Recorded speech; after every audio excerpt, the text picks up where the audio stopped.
Bonsoir bien-aimés, que Dieu soit glorifié, que notre Dieu soit loué. Nous sommes là pour la lecture de la parole de Dieu. Alors, nous allons lire la parole de Dieu et nous allons d'abord prier. Merci Seigneur Jésus-Christ pour ce temps que tu nous accordes. Tu es vraiment merveilleux dans ton amour. Tu es merveilleux, Seigneur Dieu de gloire, dans ta bonté, et dans ta bonté que tu renouvelles chaque matin. Merci, Seigneur Dieu de gloire, parce que tu nous as permis, éternel Dieu de gloire, au Père très saint, d'être en contact de ta parole, de nourrir notre âme, Seigneur, par ta parole. Bénis ces moments, que le Saint-Esprit règne. Au nom de Jésus-Christ. Amen. Nous allons commencer, au fait, c'est la lecture du 5 janvier. Nous allons lire Genèse chapitre 5, ou nous allons écouter Genèse chapitre 5. La Genèse, chapitre 5. Voici le livre de la postérité d'Adam. Lorsque Dieu créa l'homme, il le fit à la ressemblance de Dieu. Il créa l'homme et la femme, il les bénit, et il les appela du nom d'homme, lorsqu'ils furent créés.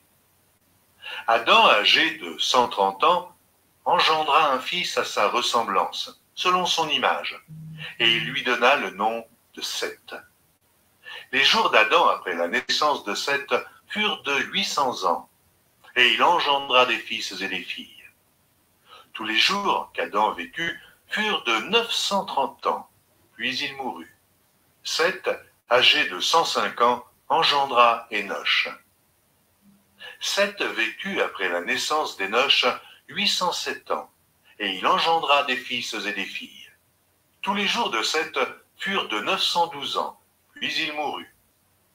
Énoch, âgé de 90 ans, engendra Kénan. Énoch vécut après la naissance de Kénan 815 ans, et il engendra des fils et des filles. Tous les jours d'Énoch furent de 905 ans, puis il mourut. Kénan, âgé de 70 ans, engendra Mahalalel. Kénan vécut après la naissance de Mahalalel 840 ans, et il engendra des fils et des filles. Tous les jours de Kénan furent de 910 ans, puis il mourut. Mahalalel, âgé de 65 ans, engendra Jéred. Mahalalel vécut après la naissance de Jéred 830 ans, et il engendra des fils et des filles. Tous les jours de Mahalalel furent de 895 ans, puis il mourut. Jéred, âgé de 162 ans, engendra Enoch. Jéred vécut, après la naissance d'Enoch, 800 ans, et il engendra des fils et des filles. Tous les jours de Jéred furent de 962 ans, puis il mourut. Enoch, âgé de 65 ans, engendra Méthusélah. Enoch, après la naissance de Méthusélah, marcha avec Dieu 300 ans, et il engendra des fils et des filles. Tous les jours d'Enoch furent de 365 ans. Enoch marcha avec Dieu, puis il ne fut plus, parce que Dieu le prit. Méthusélah, âgé de 187 ans, engendra Lémec. Méthusélah vécut après la naissance de Lémec 782 ans, et il engendra des fils et des filles. Tous les jours de Méthusélah furent de 969 ans, puis il mourut. Lémec, âgé de 182 ans, engendra un fils. Il lui donna le nom de Noé en disant « Celui-ci nous consolera de nos fatigues et du travail pénible de nos mains provenant de cette terre que l'Éternel a maudite. » Lémec vécut après la naissance de Noé 595 ans, et il engendra des fils et des filles. Tous les jours de Lémec furent de 777 ans, puis il mourut. Noé, âgé de 500 ans, engendra Sem, Cham et Japheth. La Genèse. Nous allons passer maintenant à Esdras au chapitre 5.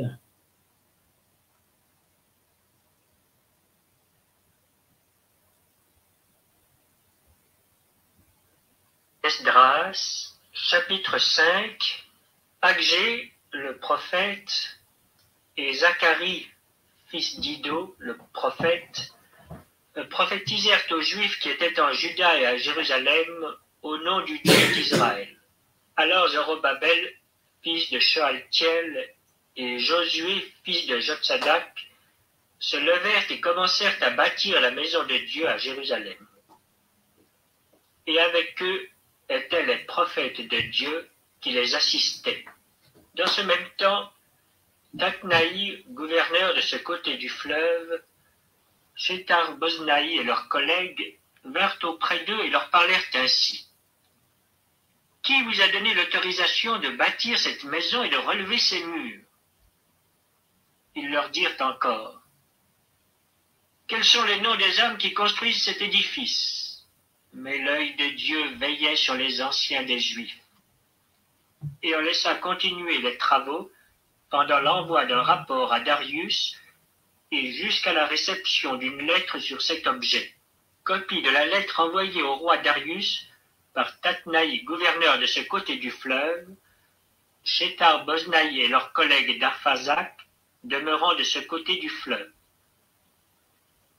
Ils lui adressèrent un rapport ainsi conçu. Au roi Darius, salut. Que le roi sache que nous sommes allés dans la province de Juda à la maison du grand Dieu. Elle se construit en pierre de taille et le bois se pose dans les murs. Le travail marche rapidement et réussit entre leurs mains. Nous avons interrogé les anciens et nous leur avons ainsi parlé. Qui vous a donné l'autorisation de bâtir cette maison et de relever ses murs? Nous leur avons aussi demandé leurs noms pour te les faire connaître. Et nous avons mis par écrit les noms des hommes qui sont à leur tête. Voici la réponse qu'ils nous ont faite. Nous sommes les serviteurs du Dieu des cieux et de la terre, et nous rebâtissons la maison qui avait été construite il y a bien des années. Un grand roi d'Israël l'avait bâtie et achevée.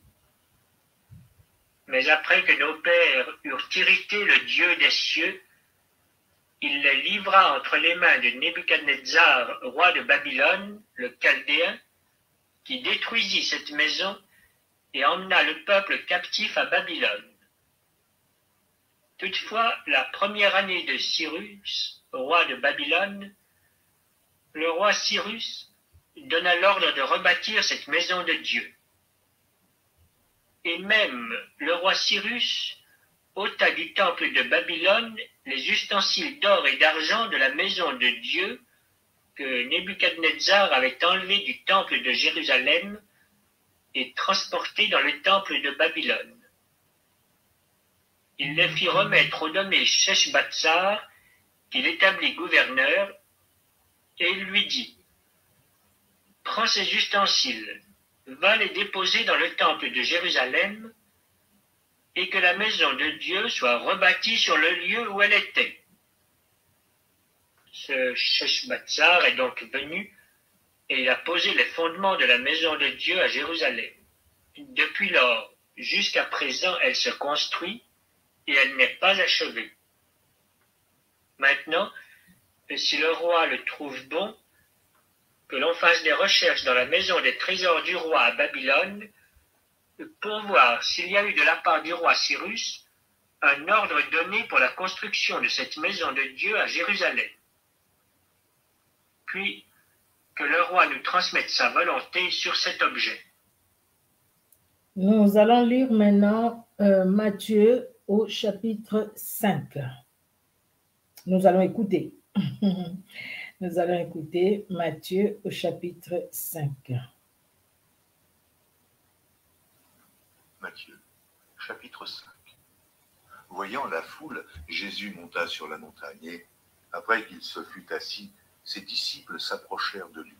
Puis, ayant ouvert la bouche, il les enseigna et dit, « Heureux les pauvres en esprit, car le royaume des cieux est à eux. Heureux les affligés, car ils seront consolés. Heureux les débonnaires, car ils hériteront la terre. Heureux ceux qui ont faim et soif de la justice, car ils seront rassasiés. Heureux les miséricordieux, car ils obtiendront miséricorde. Heureux ceux qui ont le cœur pur, car ils verront Dieu. Heureux ceux qui procurent la paix, car ils seront appelés fils de Dieu. Heureux ceux qui sont persécutés pour la justice, car le royaume des cieux est à eux. Heureux serez-vous lorsqu'on vous outragera, qu'on vous persécutera, et qu'on dira faussement de vous toutes sortes de mal à cause de moi. Réjouissez-vous et soyez dans l'allégresse, parce que votre récompense sera grande dans les cieux. Car c'est ainsi qu'on a persécuté les prophètes qui ont été avant vous. Vous êtes le sel de la terre. Mais si le sel perd sa saveur, avec quoi la lui rendra-t-on? Il ne sert plus qu'à être jeté dehors et foulé aux pieds par les hommes. Vous êtes la lumière du monde. Une ville située sur une montagne ne peut être cachée, et on n'allume pas une lampe pour la mettre sous le boisseau, mais on la met sur le chandelier, et elle éclaire tous ceux qui sont dans la maison. Que votre lumière luise ainsi devant les hommes, afin qu'ils voient vos bonnes œuvres, et qu'ils glorifient votre Père qui est dans les cieux. Ne croyez pas que je sois venu pour abolir la loi ou les prophètes. Je suis venu non pour abolir, mais pour accomplir. Car je vous le dis en vérité, tant que le ciel et la terre ne passeront point, il ne disparaîtra pas de la loi un seul iota ou un seul trait de lettre jusqu'à ce que tout soit arrivé. Celui donc qui supprimera l'un de ces plus petits commandements et qui enseignera aux hommes à faire de même sera appelé le plus petit dans le royaume des cieux. Mais celui qui les observera et qui enseignera à les observer, celui-là sera appelé grand dans le royaume des cieux.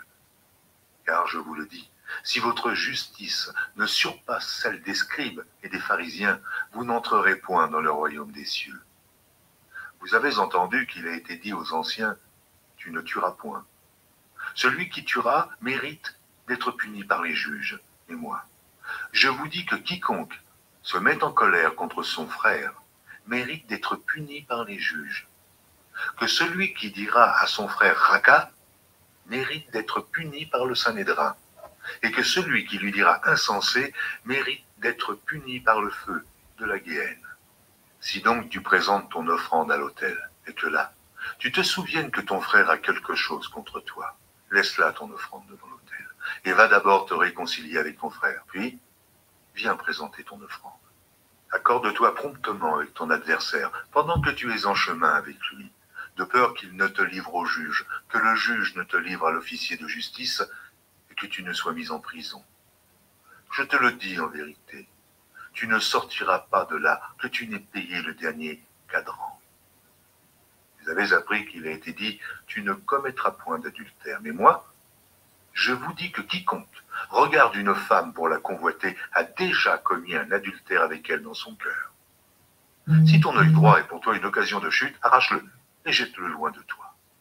Car il est avantageux pour toi qu'un seul de tes membres périsse, et que ton corps entier ne soit pas jeté dans la Guéhenne. Et si ta main droite est pour toi une occasion de chute, coupe-la et jette-la loin de toi, car il est avantageux pour toi qu'un seul de tes membres périsse, et que ton corps entier n'aille pas dans la Guéhenne. Il a été dit que celui qui répudie sa femme lui donne une lettre de divorce.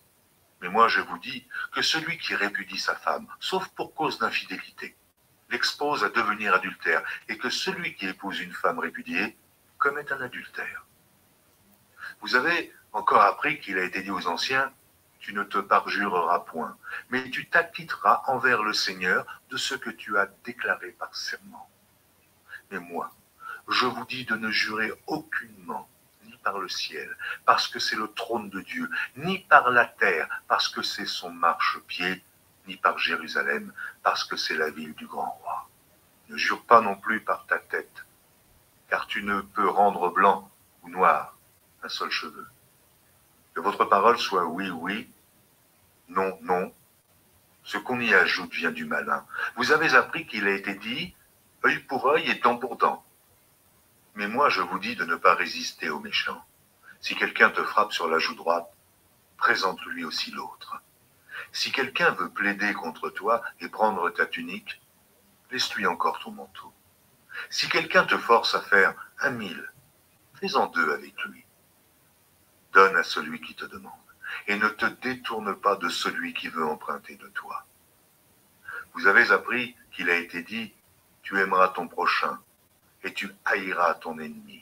Mais moi, je vous dis, aimez vos ennemis, bénissez ceux qui vous maudissent, faites du bien à ceux qui vous haïssent et priez pour ceux qui vous maltraitent et qui vous persécutent, afin que vous soyez fils de votre Père qui est dans les cieux, car il fait lever son soleil sur les méchants et sur les bons, et il fait pleuvoir sur les justes et sur les injustes. Si vous aimez ceux qui vous aiment, quelle récompense méritez-vous? Les publicains aussi, n'agissent-ils pas de même? Et si vous saluez seulement vos frères, que faites-vous d'extraordinaire? Les païens aussi, n'agissent-ils pas de même? Soyez donc parfaits, comme votre Père céleste est parfait.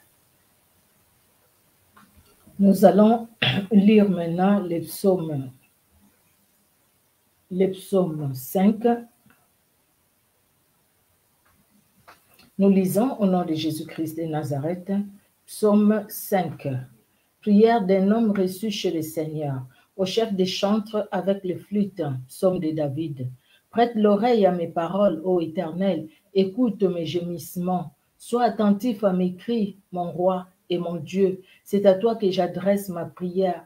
Éternel, le matin tu entends ma voix, le matin je me tourne vers toi et je regarde. Car tu n'es point un Dieu qui prenne plaisir au mal. Le méchant n'a pas sa demeure auprès de toi. Les insensés ne subsistent pas devant tes yeux. Tu hais tous ceux qui commettent l'iniquité. Tu fais périr les menteurs. L'Éternel abhorre les hommes de sang et de fraude. Mais moi, par ta grande miséricorde, je vais à ta maison. Je me prosterne dans ton saint temple avec crainte. Éternel, conduis-moi dans ta justice à cause de mes ennemis. Aplanis ta voix sous mes pas, car il n'y a point de sincérité dans leur bouche. Leur cœur est rempli de malice. Leur gosier est un sépulcre ouvert et ils ont sur la langue des paroles flatteuses. Frappe-le comme des coupables, ô Dieu, que leur dessein amène leur chute. Précipite-le au milieu de leurs péchés sans nombre, car ils se révoltent contre toi. Alors tous ceux qui se confient en toi se réjouiront. Ils auront de l'allégresse à toujours et tu les protégeras. Tu seras un sujet de joie pour ceux qui aiment ton nom, car tu bénis les justes, ô Éternel, tu l'entoures de ta grâce comme d'un bouclier. Car tu bénis les justes, ô Éternel, tu l'entoures de ta grâce comme d'un bouclier. Alléluia. Nous allons aller dans les livres des Proverbes. Nous sommes encore au premier chapitre et nous allons lire aujourd'hui les versets 24, du verset 24 au verset 28. Nous lisons au nom de Jésus-Christ. Puisque j'appelle et que vous résistez, puisque j'étends ma main et que personne n'y prend garde, puisque vous rejetez tous mes conseils et que vous n'aimez pas mes réprimandes, moi aussi, non, oui, c'est bon. Moi aussi, je rirai quand vous serez dans le malheur et je me moquerai quand la terreur vous saisira. Quand la terreur vous saisira comme une tempête et que le malheur vous enveloppera comme un tourbillon, quand la détresse et l'angoisse fondront sur vous, alors ils m'appelleront et je ne répondrai pas. Ils me chercheront et ils ne me trouveront pas. Amen. Jusqu'au verset 28. Du 24 au 28, nous avions lu Proverbe 1. Nous allons prier. Merci Seigneur Dieu de gloire pour ta parole. Merci Éternel car ta parole nous fait du bien. Merci Père très saint parce que tu es celui qui nous garde et qui nous protège. Que l'honneur et la gloire montent à toi dans le nom puissant de Jésus-Christ que nous t'avons ainsi prié. Amen. Amen, amen. Que Dieu vous bénisse, bien-aimés. Soyez richement bénis. On se donne rendez-vous demain pour la suite de la lecture biblique. Voilà, que Dieu vous bénisse. Comme nous l'avons dit, tous les jours, nous serons ensemble pour la lecture de la parole de Dieu. Je ne le ferai pas seul. Les autres jours aussi, prochainement, il y aura d'autres sœurs aussi qui vont lire cette bonne parole. Que Dieu vous bénisse car la parole de Dieu nous fait du bien. Soyez bénis et bonne soirée. Au revoir.